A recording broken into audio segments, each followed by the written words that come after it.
இன்று ஆய்வுக்கு எடுக்கப்படவுள்ள வழக்கு பிள்ளைகளுக்கு தமிழரின் பாரம்பரியங்கள் அடையாளங்கள் சொல்ல தவறிய பெற்றோர்கள் குற்றவாளிகள். தொடங்கப்பட்டுள்ள வழக்கு பிரிவுகள். வழக்கு எண் 1, தமிழர் பாரம்பரிய விழாக்கள் எமக்கு முழுமையாக அறிமுகப்படுத்தப்படவில்லை. வழக்கு எண் 2, தமிழரின் உடல் நலம் காக்கும் உணவு பழக்கங்கள் கடைபிடிக்க எமக்கு பயிற்சி தரப்படவில்லை. வழக்கு எண் 3, தமிழரின் நோய் காக்கும் வழிமுறைகள் எமக்கு பயிற்றுவிக்கப்படவில்லை. வழக்கு எண் 4, தமிழரின் ஆடைகளின் சிறப்புகள் எமக்கு தெரிவிக்கப்படவில்லை. முதலில் வழக்கு எண் 1 ஆய்வுக்கு எடுக்கப்படுகின்றது. தமிழர் பாரம்பரிய விழாக்கள் எமக்கு முழுமையாக அறிமுகப்படுத்தப்படவில்லை. வழக்கினை தொடுத்திருப்பவர் அபிராமி சசிசுதன். பெற்றோர்கள் சார்பாக வழக்கிற்கு வந்திருப்பவர் ரொமினா ஜோன் கரசிஸ். இப்போது நீதிபதி அவர்களால் வழக்கு முன்னெடுக்கப்படும்.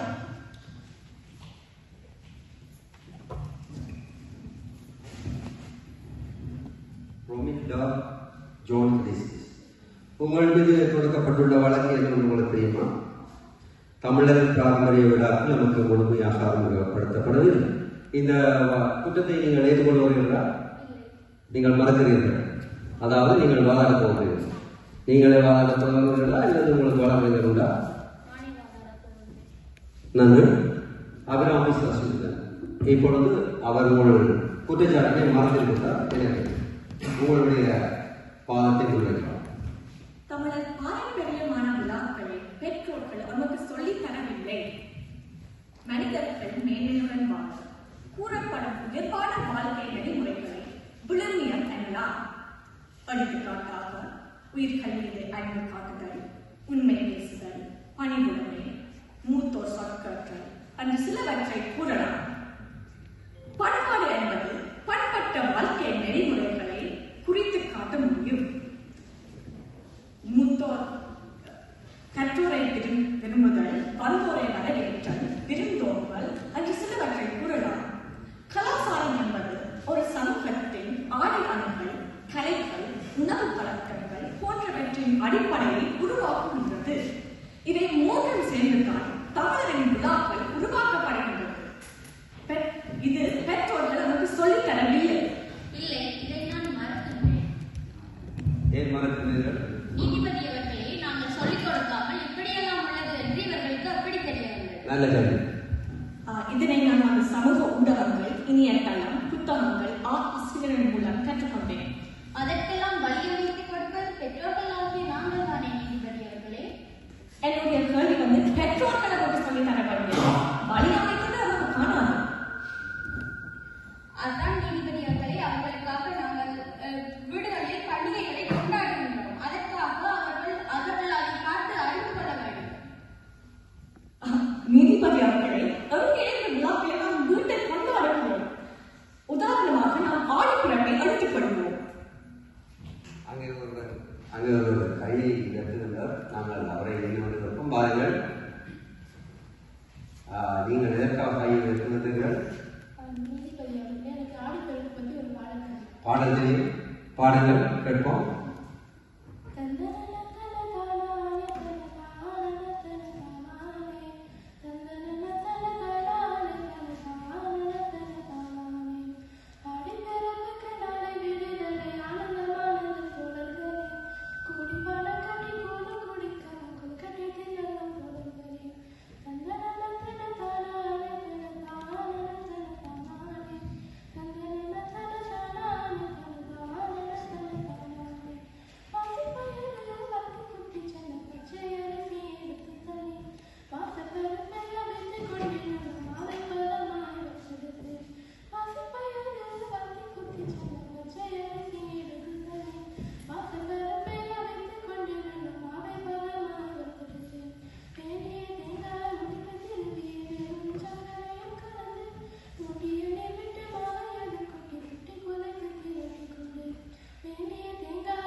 நன்றாக பாடியிருக்கிறீர்கள். அமைதி மனதை குழப்பி இருக்கிறீர்கள். உங்களுக்கு தண்டனை உண்டு, அமர்ந்திருங்கள். தொடர்ந்து இப்பொழுது நீங்கள் உங்களுடைய ஆடிப்பரப்பு நடத்தினீர்கள். ஆடிப்பிறப்பு ஆடி மாதம் 1ஆம் தேதி ஈழத் தமிழர்களால் கொண்டாடப்படும் ஒரு விழா ஆகும். அதில் சூரியன் உலகை சுற்றி நிறைவு செய்து அடுத்த பயணத்தை தொடங்கும் நாளை குறிக்கும். இதிலிருந்து நாம் விளங்கிக் கொள்ள வேண்டிய கருத்து, தமிழர்களுடைய கலாச்சாரம் பல்லாயிரம் ஆண்டுகளுக்கு முன்பே அறிவியல் அடிப்படையில் உருவாக்கப்படுகின்றது. தொடர்ந்து ஆடிப்பிறப்பின் சிறப்புகள். முன்றைய காலத்தில் தமிழர்கள் அவர்களுடைய குடும்பத்தினுடன் ஒன்றாக சேர்ந்து பனக்கட்டிக்குள் காய்ச்சி குடித்தார்கள், கொழுக்கட்டை அவித்து உண்டார்கள், ஆடிப்படைக்குள் படைத்தார்கள். இந்த ஆடி கொழுக்கட்டையை கொண்டிருக்கின்றார்கள், ஆடிக்குள் காட்சி இருக்கிறார்கள். நீங்கள் எதை தெரிய சொல்லுங்கள்.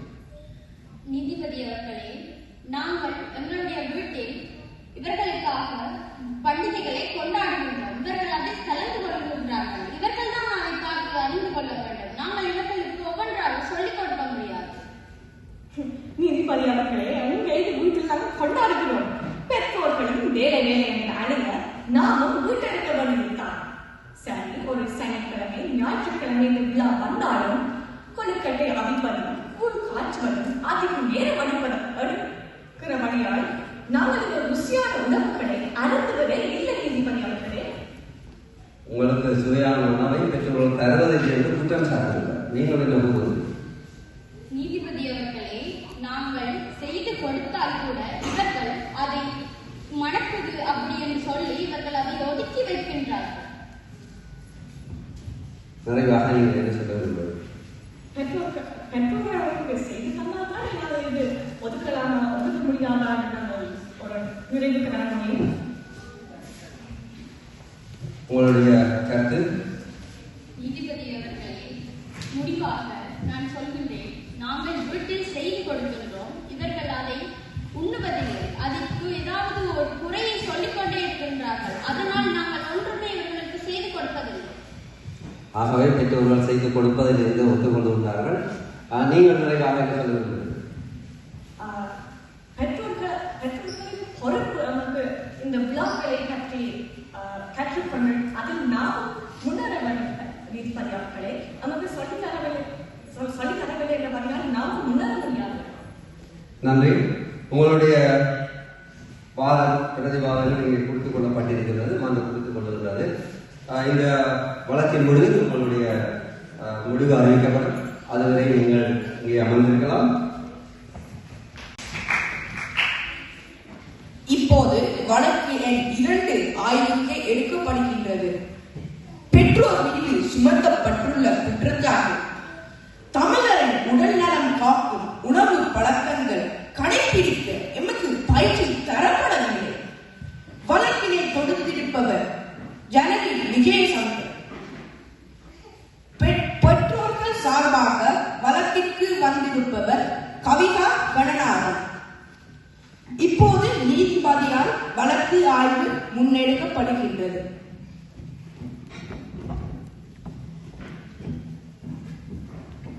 கவிதா கணநாதன், உங்கள் மீது தமிழர் உடல்நலம் காக்கும் உணவு பழக்கங்கள் கடைபிடிக்க நமக்கு பயிற்சி தரப்படவில்லை என்று வழக்கு தொடக்கப்பட்டிருக்கின்றது. வழக்கை அறிவீர்களா? நீங்கள் இந்த வழக்கை ஏற்றுக்கொள்ளவில்லை, மறக்கின்றீர்கள். உங்களுக்கான மறுப்பு இங்கே தெரிவிக்கப்பட்டுள்ளது. ஜனனி விசேஷம். இப்பொழுது நீங்கள் உங்களுடைய வாதத்தை முன்வைக்கலாம். தமிழரின் உடல்நலம் காக்கும் உணவு பழக்கங்கள் கடைபிடிக்க அதற்கு வழிகாட்டப்படவில்லை என்பதை நான் இங்கு தொடுக்க வந்துள்ள குற்றச்சாட்டு. நீதிபதி அவர்களே, முற்காலத்தில் தமிழர்களிடம் பல விதமான உணவுகள் இருந்திருக்கின்றன.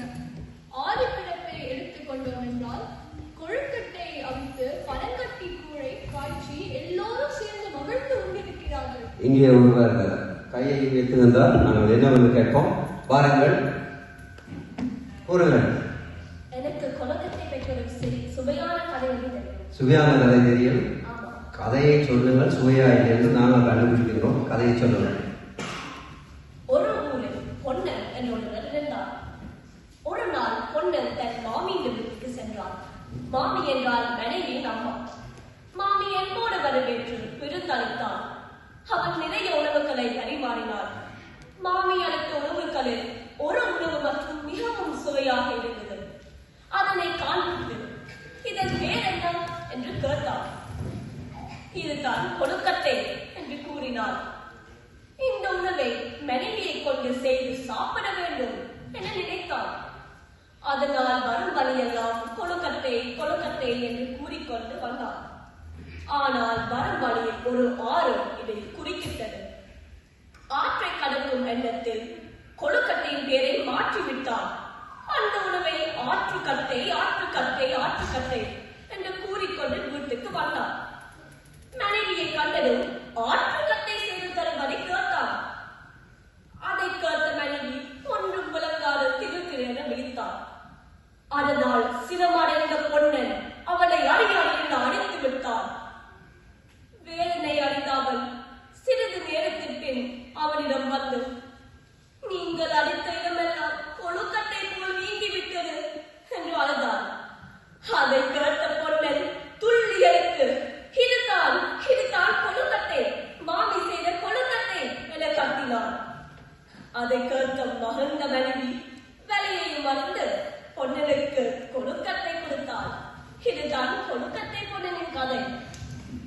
இந்த கதை இது சோமசுந்தர புலவர். நவாலியும் சோமசுந்தர புலவர் எழுதினார். சரி, இருந்தாலும் நீங்கள் இந்த மன்னனை கதை சொல்லி குழப்பி இருக்கின்றீர்கள். அமைதியாக இருங்கள். உங்களுக்கு கண்டன வேண்டும். தொடர்ந்து வாருங்கள், உங்கள் கருத்தை முன்வைங்கள். அந்த உணவுகள் உங்களுக்கு தரப்படவில்லை என்று சொல்லுகிறீர்கள். அது என்று வழங்கப்படும் என்று நினைக்கின்றேன். சரி, தொடர்ந்து. இந்த உணவுகள் உடல்நலத்தை காக்கக்கூடியதாகவும் இருக்கின்றன.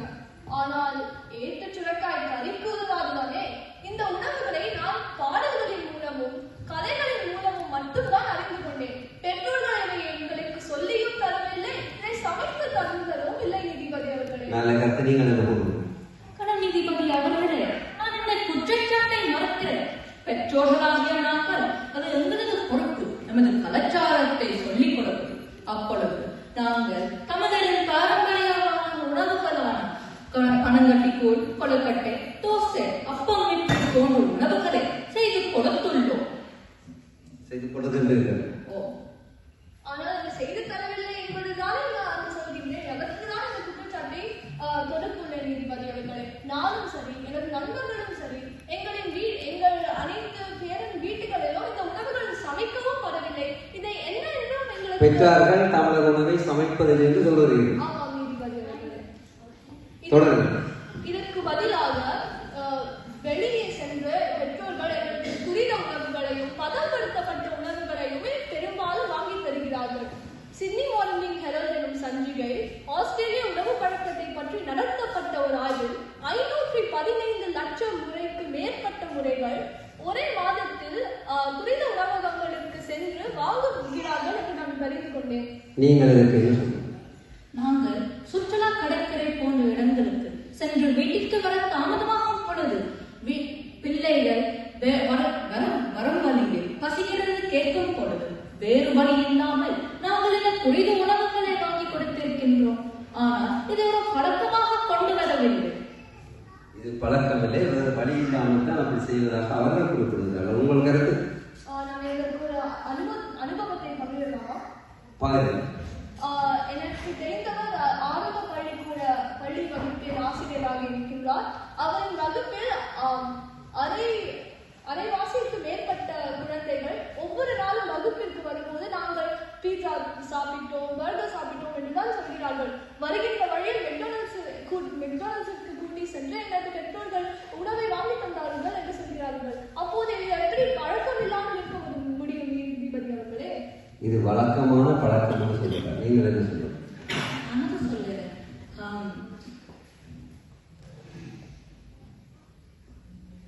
அதை சொல்ல தொடர்ந்து. இந்த துரித உணவுகளையும் பதப்படுத்தப்பட்ட உணவுகளிலும் என்ன சேர்க்கப்பட்டிருக்கு என்று எவருக்கும் தெரியாது. இங்கு கூடியிருக்கிறவர்களுக்கும் தெரியாது என்று நான் உண்மையாக சொல்கிறேன் நீதிபதி அவர்களே.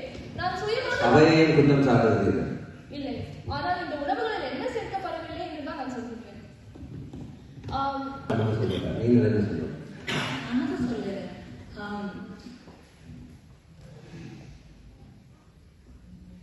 பதில் சொல்ல தொடர்ந்து. இந்த துரித உணவுகளிலும் பதப்படுத்தப்பட்ட உணவுகளிலும் என்ன சேர்க்கப்பட்டிருக்கு என்று எவருக்கும் தெரியாது. இங்கு கூடியிருக்கிறவர்களுக்கும் தெரியாது என்று நான் உண்மையாக சொல்கிறேன் நீதிபதி அவர்களே. நான் சுயமாக அவையை குற்றம் சாட்டுவது இல்லை, ஆனால் இந்த உணவுகளில் என்ன சேர்க்கப்படவில்லை என்றுதான் நான் சொல்கிறேன்.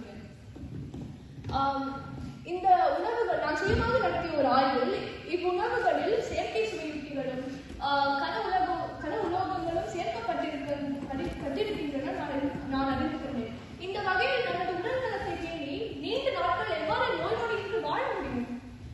இதற்கு மேலாக நீரிழிவு நோய் வேற அதிகரித்துள்ளது. 2001ஆம் ஆண்டு 3.3% இருந்த இந்த நோய் 2022ஆம் ஆண்டு 5.3%க்கு உயர்ந்துள்ளது. இந்த நோய் உயர்ந்தது காரணம் உணவில் ஏற்பட்ட மாற்றம் என்று நீங்க குறிப்பிடுகிறீர்கள். நீதிபதி அவர்களே, அந்த உணவு பழக்கம் மட்டும்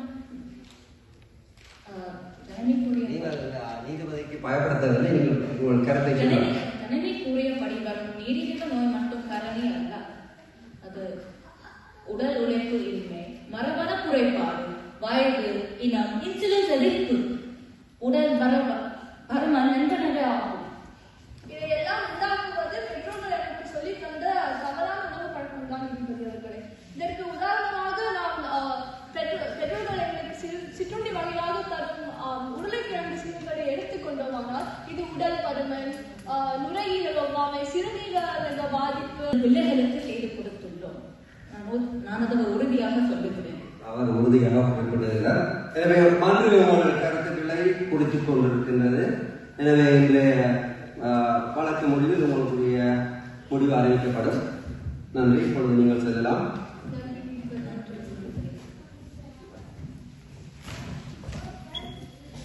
அடுத்து வழக்கு எண் 3 ஆய்வுக்கு எடுக்கப்படுகின்றது.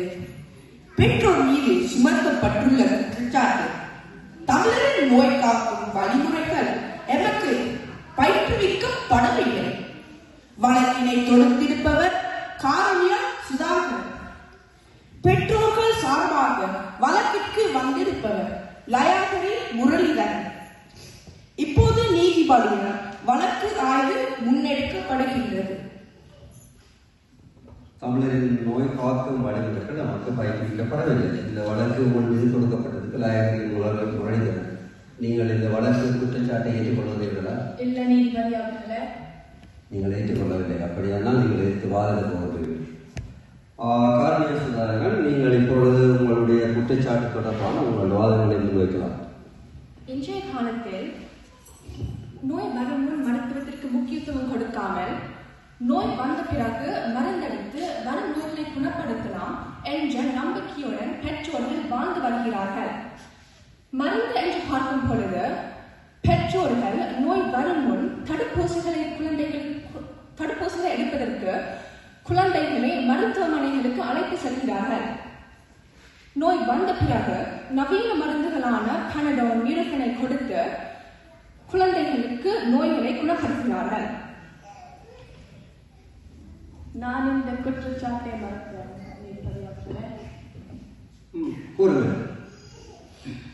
பிள்ளைகளுக்கு காய்ச்சல் நோய்கள் வர நாங்கள் மஞ்சள் போட்டு குடிநீர் கொடுக்கிறோம், சரக்கு கஞ்சி கொடுக்கிறோம். அந்த நோய் 4-5 நாளுக்குள்ள மாறாவிட்டால் நாங்கள் ஆங்கில வைத்தியரிடம் தான் போவோம். அவங்க பனடோல், நியூரோஃபன் தான் கொடுப்பாங்க. இந்த நாட்டு தமிழரின் சேவைகள் இல்லை. தமிழரின் சேவைகள் இல்லை. இங்கே நாங்கள் பேசுவது மருத்துவ முறையை தவிர தமிழரின் நோய் காக்கின்ற மருத்துவமனைகள் இருக்கின்ற பேசவில்லை. நீங்கள் நோய்களை பற்றித்தான் பேச வேண்டும். சரி, நீங்கள் தொடர்ந்து. எதிர்த்தரப்பினர் கூறியிருந்தார் இங்கே மருத்துவ சேவைகள் இல்லை என்று. ஆனால் தமிழ் மருத்துவம் என்று பார்க்கும் பொழுது தமிழர்கள் பல 1000 ஆண்டுகளாக தமிழர்களுடைய வீடுகளில் தமிழ் மருத்துவத்தை செய்து வருகிறார்கள். குறிப்பாக வீட்டில் கிடைக்கக்கூடிய சுக்கு, மிளகு, சீரகம், இஞ்சி, மஞ்சள், உள்ளி ஆகிய இயற்கையான தாவர பொருட்களை மையமாக அமைத்து தமிழர்கள் பல 1000 ஆண்டுகளாக மருத்துவம் செய்து வருகிறார்கள். இன்றைய காலத்தில் பேச்சு பயிற்சி என்ற மருத்துவ தேவை குழந்தைகளுக்கு கொடுக்க வேண்டிய அவசியம் ஏற்பட்டுள்ளது. ஏனென்றால் குழந்தைகளுக்கு தாலாட்டு பாடுவது பெற்றோர்கள் தவிர்க்கிறார்கள். அங்கே ஒரு கை ஏற்றுகின்றார் என்னவென்று கேட்போம். பாருங்கள். ஒரு தாலாட்டா அல்ல தாலாட்டு பாடி தெரியுமா? தாலாட்டு தெரியும், பாடுங்கள்.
இதனாலும் நீங்கள் 2ஆம் வகை ஒன்றை குழப்பியிருக்கின்றீர்கள். மீண்டும் உங்களுக்கு தண்டனை அழைக்கப்படும். சரி, இப்போ தாலாட்டு தெரிந்தவர்கள் இருக்கிறார்கள், கூறுங்கள். இப்ப பேச்சு பயிற்சி தேவைக்கு காரணம் எங்களிடம் இருந்த இந்த தாலாட்டு எங்களிடமிருந்து மறைந்தது என்று நீங்கள் சொல்லுங்கள். நன்றி, தொடர். குழந்தைகளுக்கு சிறு வயதில் இருந்து தாலாட்டு பாடினால் மட்டுமே குழந்தைகள் எப்படி கதைப்பது, எப்படி வாய் அசைத்து கதைப்பது ஆகிய வாழ்க்கைக்கு தேவையான நுட்பங்களை கற்றுக்கொள்வார்கள். இதை விட்டுட்டு வானொலி, காணொலி, வலையொலி ஆகிய இயந்திரமான உபகரணங்கள் மூலம் குழந்தைகளை தூங்க வைப்பதற்கு தாலாட்டுகளை போட்டால் எப்படி குழந்தைகள் எதிர்காலத்தில் கதைப்பதற்கு பழகிக் கொள்வார்கள்? இதற்கு நீங்க என்ன சொல்லுங்க? இப்பொழுதுதான் யோசித்து அது மட்டுமின்றி நோய்களை குணப்படுத்துவதற்கு தமிழ் இலக்கியங்கள் மருத்துவ முறைகளை கூறுகின்றன என்பதை நான் தமிழ் பாடசாலையில் மட்டும்தான் கற்றுக்கொண்டேன். உதாரணமாக திரிகடகம் கூடுகிறது, சுக்கு, மல்லி, மிளகு ஆகிய 3ஐயும் சமநிலையில் எடுத்தால் சிறு நோய்களான கடினம் காய்ச்சலை குணப்படுத்தலாம். ஆனால் இதாவது பெற்றோர்கள் கற்றுக் கொடுக்கிறார்களா? இல்லை. ஆகவே உணவு முறையை அவர்கள் பின்பற்ற தவறுகிறார்கள் என்று நீங்க குறிப்பிடுகிறீர்கள். இப்பொழுது நீங்கள் என்ன சொல்றீங்க? சுக்கு மிளகு எந்த கறிக்குள்ள இருக்க மாட்டேங்குது. அவங்க சமையல் அறைக்குள்ள வாங்க, சுக்கு மிளகு எல்லா கறிக்குள்ள இருக்கும். சமையல் அறைக்கு வந்தால்தான் அது இருக்குமா? சரி, சொல்லுங்க.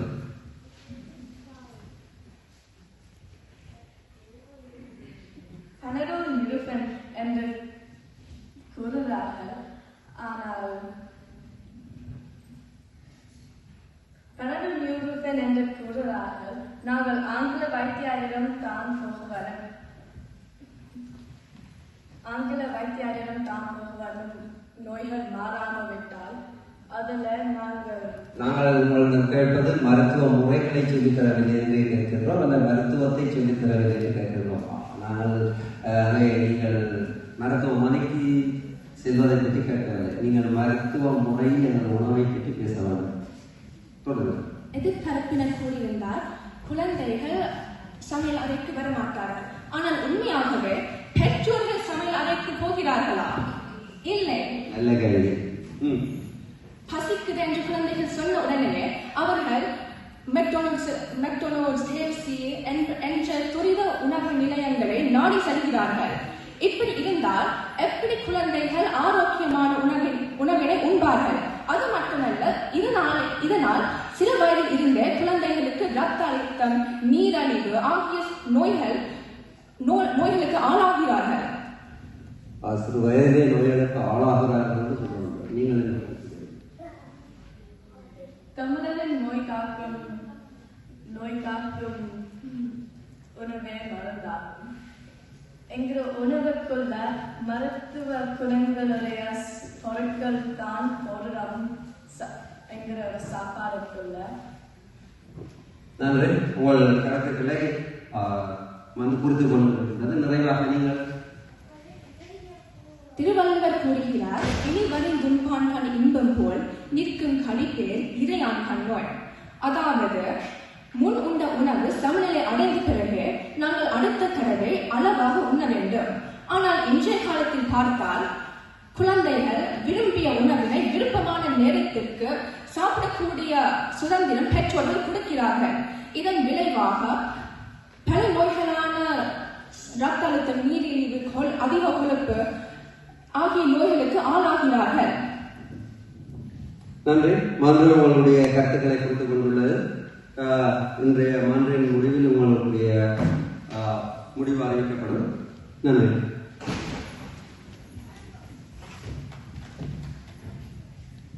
இப்போது வழக்கு எண் 4 எடுக்கப்படுகின்றது. பெற்றோர் மீது சுமத்தப்பட்டுள்ள குற்றச்சாட்டு, தமிழரின் ஆடைகளின் சிறப்புகள் சரியாக காட்டி தரப்படவில்லை. வழக்கினை தொடுத்திருப்பவர் எழில் கேலீஸ்வரன். பெற்றோர்கள் சார்பாக வழக்கிற்கு வந்திருப்பவர் மீரா மைதன்.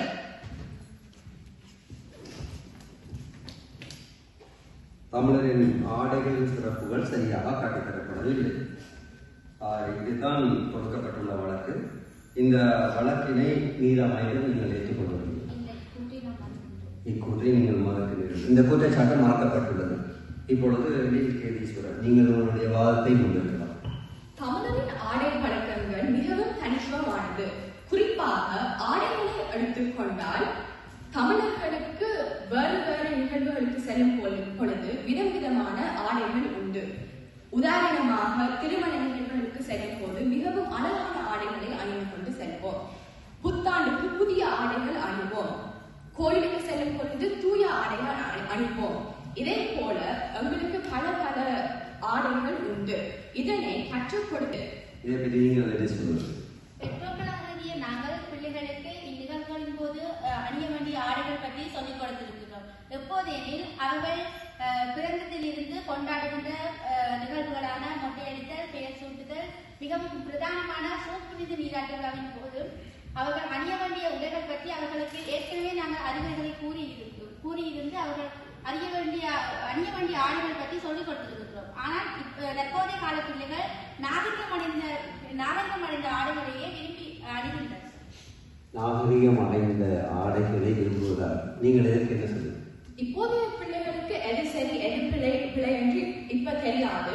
அதுக்கான பெற்றோர்களின் பொறுப்பு. அவர்கள் வெளிநாட்டு ஆடை பழக்கங்களை அணிய விரும்பினாலும் அவர்களுக்கு அறிவுறுத்தி சொல்வதற்கு இல்ல பாரம்பரிய ஆடைகளை அணியுங்கோ என்று இப்படி சொல்லிக் கொடுத்தால்தான் பிள்ளைகளுக்கும் விருப்பம் வரும் தமிழரின் பாரம்பரிய ஆடைகள். அதாவது பெற்றோர்கள் பிள்ளைகளுக்கு வற்புறுத்தி அவர்களுடைய ஆடைகளை சொல்லிக் கொடுக்க வேண்டும் என்பது உங்களுடைய குற்றச்சாட்டு. நீதிபதி அவர்களே, பெற்றோர்களாகிய நாங்கள் பிள்ளைகளுக்கு சில சமயங்களில் கலாச்சார உடைகளை அணிவதற்கு நாங்கள் அனுமதி கொடுத்திருக்க மாட்டோம். ஏனெனில் காரணம் யாதெனில் பெற்றோர்கள் பிள்ளைகளானவர்கள் அவர்களது தாய்நாட்டில் கலாச்சார ஆடைகளை அணிகின்றார்கள். ஆனால் வேறு நாடுகளுக்கு வந்தவுடன் அந்நாட்டு கலாச்சாரத்தை கடைபிடிக்க ஆரம்பிக்கின்றார்கள். இப்போது உதாரணமாக நாங்கள் கடைகளுக்கு ஏதாவது செல்லும் பொழுது அவர்களுக்கு ஏதாவது கலாச்சார சம்பந்தமான ஏதாவது ஆடை எடுத்துக் கொடுக்கும் போது அவர்கள் பெற்றோர்களிடம் கேட்கிறார்கள், இது என்ன, இதுவா நவீனமான ஆடை, இது எங்களுக்கு பிடிக்காது அப்படின்ட்டு அவர்கள் தங்களுக்கு தேவையான ஆடைகளை தாங்களே அவர்கள் தெரிவு செய்து கொள்கிறார்கள். இதனால் பெற்றோர்கள் பிள்ளைகளுக்கு ஆடைகள் பற்றி எதுவும் சொல்லித்தரவில்லை என கூறுவது தவறான விடயம். ஏனென்றாலும் பெற்றோர்கள் தான் பிள்ளைகளுக்கு வற்புறுத்தி சொல்ல வேண்டும் தமிழரின் ஆடைகளின் சிறப்புகளை பற்றி. என் பெற்றோர்களே இப்ப வெப்பநிலை காரணத்தை சாட்டி இல்ல பரவாயில்ல வெப்பையாருக்கு நீ சட்டையை போட்டு போன்னு சொல்றார்கள். ஆனா எப்படி சொல்லி போனால் பிள்ளைகள் எப்படி அறிந்திருப்பார்கள் தமிழரின் பாரம்பரிய ஆடைகளின் சிறப்புகளை? அதாவது நீங்கள் பெற்றோர்கள் தான் உங்களை மற்ற ஆடைகளை அணிய ஊக்குவிக்கின்றார்கள் என்று கூறுகின்றீர்கள். சில சமயங்கள் நீங்கள் எதற்கு என்ன கூறும்? பிள்ளைகள் தமது நாட்டிலிருந்து இங்கே வந்து அவர்கள் நாட்டு கலாச்சாரத்தை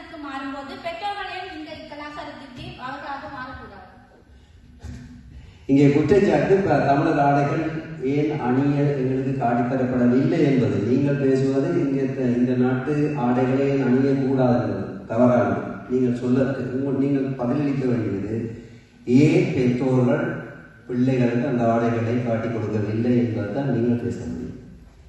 பெற்றோர்கள் கலாச்சார உடையை அணிந்து இப்பொழுது பிள்ளைகள் வேறு நவீன ஆடைகளை அணிந்து வெளியே செல்லும் பட்சத்தில் பிள்ளைகள் கருதுவார்கள் பெற்றோர்கள் ஆடையை அணிந்திருப்பதால் தங்களுக்கு அவமரியாதையோ வேறு பார்ப்பவர்கள் வேறு ஏதாவது நினைப்பார்களோ என்று அதுக்காக பிள்ளைகளுக்கு நல்ல மரியாதை கிடைக்க வேண்டும் என்பதற்காக கூடவே பெற்றோர்கள் அவர்கள் கலாச்சார உடையை அணியாமல் நீங்கள் நான் இது தவறு என்று கூறுகின்றேன். ஏனென்றால் பெற்றோர்களே கூடுதலாக தமிழின் பாரம்பரிய ஆடைகளை அணிவதில்லை. ஊடகங்களின் தாக்கத்தினால் பெற்றோர்கள் வந்து விதம் விதமான வெளிநாட்டு ஆடைகளை பார்த்து அதை அணிகிறார்கள். ஆனால் அது தவறு நான் சொல்லுவதில்லை. ஆனால் தமிழரின் பாரம்பரிய ஆடை பழக்கங்களை மக்கள் கடைபிடிக்க வேண்டும் என்று நான் நினைக்கின்றேன்.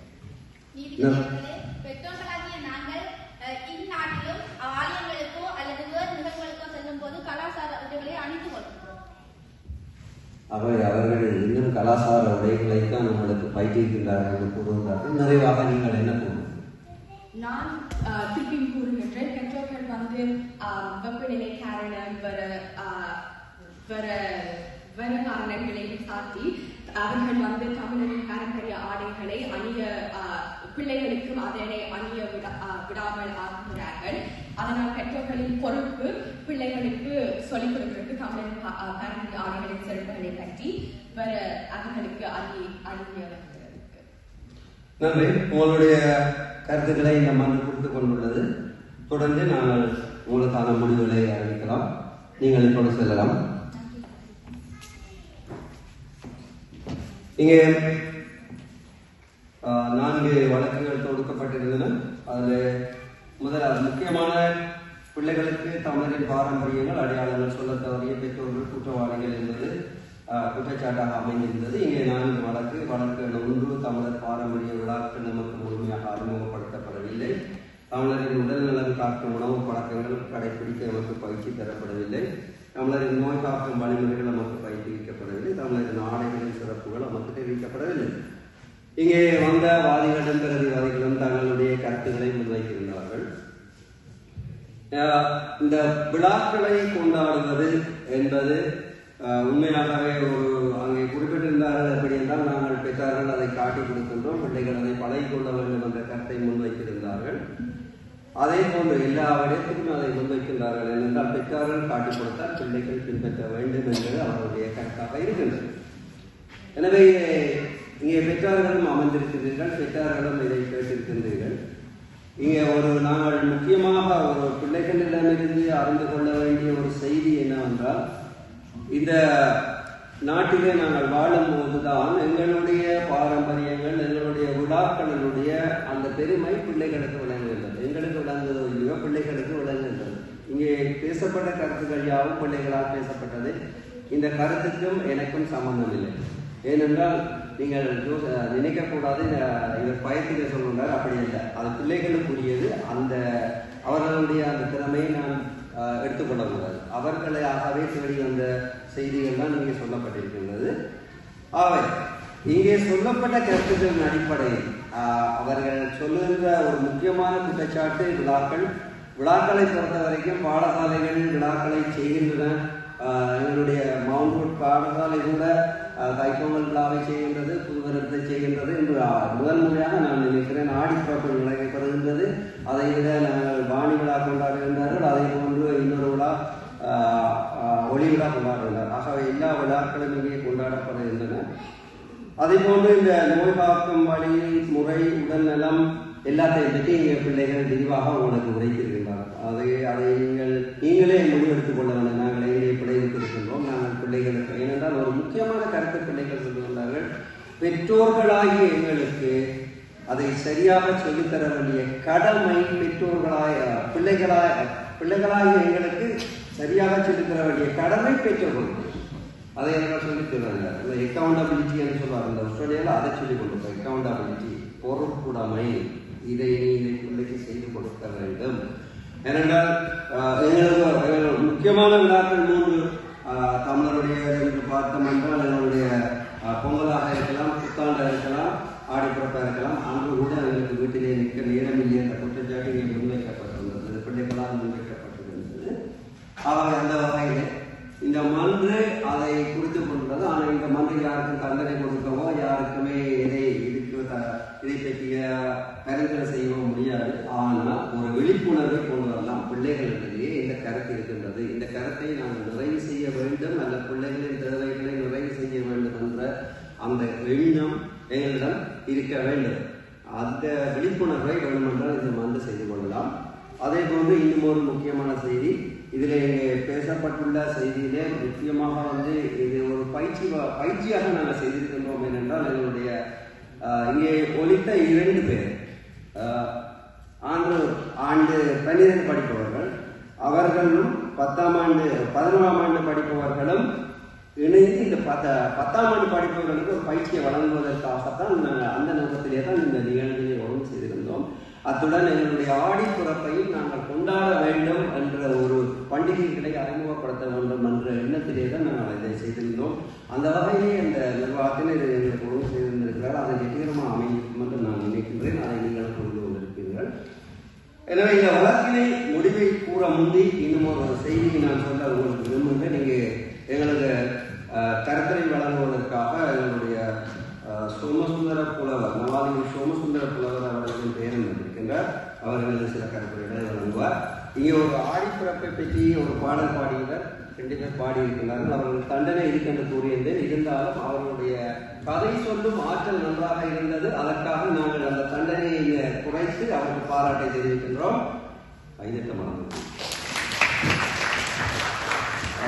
நல்ல குரலிலே எங்களுக்கு இசையை வழங்கி எங்களுக்கு பாடலை தந்த அந்த அவருக்கும் நாங்கள் தண்டனை விலக்களித்து பாராட்டை தெரிவிக்கின்றோம்.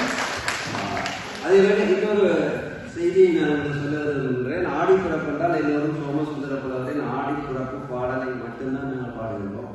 அவர் சிறுவர் செந்தமிழ் 32 பாடல்கள் பாடியிருக்கிறார். சிறுவர்களுக்காக 32 பாடல்கள் சிறுவர் செந்தமிழ்.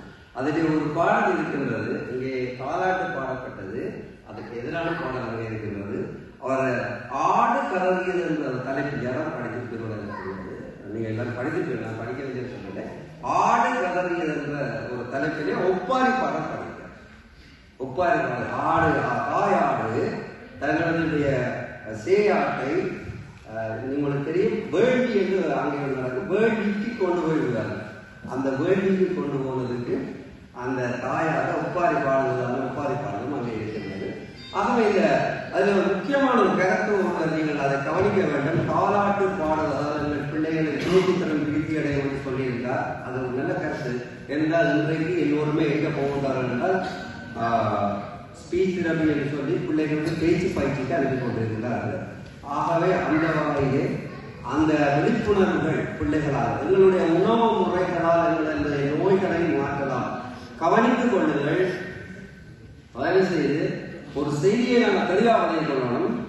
குழந்தை பிள்ளைகளுக்கு புற்றுநோய் வருகின்றது, குழந்தை பிள்ளைகளுக்கு நீரிழிவு நோய் வருகின்றது, குழந்தை பிள்ளைகளுக்கு நிறைய நோய்கள் வருகின்றது. இந்த நோய்க்கு காரணம் பெற்றார்களுடன் தவறு அல்லது பெற்றார்களுடன் உணவு முறை தவறு. தெளிவாகவே ஒரு மாணவர் சொல்லியிருந்தார், உணவு முறை தவறு தான் எங்களுக்கு இந்த நோய்களை கொண்டு வருகின்றது. நாங்கள் தயவுசெய்து ஒன்றை புரிந்து கொள்ளுங்கள். பிள்ளைகளுக்கு நோய் வந்தால் அந்த பிள்ளைகளை நோயாளிகள் ஆக்கும் பெற்றார்களாக நாங்கள் இருப்பது உண்மையில் ஏற்றுக்கொள்ள முடியாது. ஏனென்றால் இந்த உலகத்துக்கு நாங்கள் கொண்டு வந்த பிள்ளைகளை நோயாளிகளாக விட்டு செல்வது என்பது மிகவும் தவறானது. இந்த தவறான வழிக்கு செல்லாமல் தமிழர் விழாக்களை பற்றி பேசுகிறார்கள். விழாக்கள் கொண்டாடி உணவை விருந்தே மருந்தாக உண்டு வாழ்ந்த தமிழர்கள் இன்று நாங்கள் எல்லாவற்றிலிருந்து விலகி செல்வதால் இந்த நிலைக்கு வந்திருக்கிறோம். ஆகவே நீங்கள் இதை ஏற்றுக்கொள்வீர்கள் என்று நினைக்கிறேன். நீங்கள் எங்களுடைய பிள்ளைகள் இதை பேசுகின்றார்கள். நான் ஏற்கனவே ஒரு செய்தியை கூறியிருந்தேன். 2 மாணவர்கள், ஆண்டு 12 மாணவர்கள் இங்கே இருக்கின்ற வந்திருக்கிறார்கள். ஹில்பர்ட் தேவதாசன் தலைவராக இருந்தால் பாரா மோடி அவர்கள் அதிபராக இருந்தால் அந்த காலத்திலே தான் முதல் ஆரம்பிக்கப்பட்டது எங்களுடைய வாசிப்பு வகுப்பு ஒன்று தேவை என்று ஆரம்பிக்கப்பட்டது. அதே போன்று அவர்கள் தான் முதல் விழாக்கள் செய்வதற்காக எங்களுக்கு ஒரு உண்மை தந்திருந்தார்கள். நான் நினைக்கிறேன் முதலாவதாக நாங்கள் சதீசத்தார்கள் முதல் விழா எனக்கு ஞாபகம் இல்லை, கவியரங்கம் நாங்கள் இதிலே செய்திருந்தோம், நிகழ்நிலை ஆன்லைனில் செய்திருந்தோம். அதன் வளர்ச்சி தான் என்று இப்படி வந்து இருக்கின்றது என்று நான் நினைக்கின்றேன். எல்லா விழாக்களையும் நாங்கள் கொண்டாடுகின்ற ஞாபகப்படுத்துகின்ற நிலைக்கு அவர்கள் அடித்தளமிட்டவர்கள். அவர்களுக்கு இந்த பிள்ளைகள் சார்பாக நன்றியை தெரிவித்துக் கொண்டு, குறிப்பாக ஏன் அவர்களை பேசுகிறேன் என்றால் ஆண்டு 12 அந்த 2 மாணவர்களும் இனி எங்களுடைய மன்றங்களில் ஆண்டு 12 மாணவர்கள் வந்து கலந்து கொள்ள மாட்டார்கள். அவர்களை பாராட்டுங்கள். எனவே இந்த மன்று பெற்றவர்களை வெளிப்படையுங்கள், எங்கள் பிள்ளைகளுக்கு நல்ல வாழ்க்கை அமைத்துக் கொடுப்பதற்கு நீங்கள் தான் பொறுப்பாக இருங்கள் என்று கூறிக்கொண்டு எங்களுடைய மன்று கலைகிறது. நன்றி.